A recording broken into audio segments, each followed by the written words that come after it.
Denmark and Greenland's governments have requested a meeting with the United States Secretary of State Marco Rubio. Greenland's leadership is tense following the attack on Venezuela and comments by President Trump that they need Greenland for national security. Today, the White House releasing a statement saying that the US president was considering the use of his military alongside a range of options, including acquiring the territory through a purchase arrangement. They reiterated that the president claims he needs to have it. European leaders have penned a letter condemning the president's stance, insisting geopolitical rules must be followed. Dominic Waghorn is on the ground in Greenland and has more on how global leaders are reacting.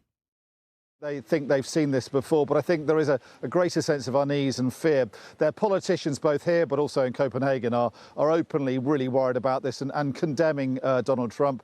The Prime Minister here said enough is enough, stop your fantasies of annexation. And Mette Frederiksen, the Danish Prime Minister, said that she is taking Donald Trump seriously, taking him at his word, and warning that if he does try and take Greenland, it will be the end of the NATO alliance. And she was backed up today by any number of European leaders signing up to this joint statement.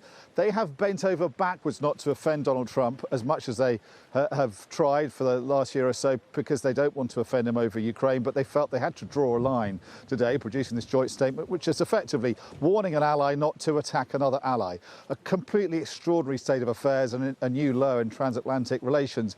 None of that has deterred Donald Trump, who has carried on regardless. He's met with officials today and is pressing on with plans to try and take over Greenland and not ruling out military action. So we're in uncharted territory. And I think the big fear for Greenlanders is that they know that he knows he doesn't need to take Greenland for national security reasons.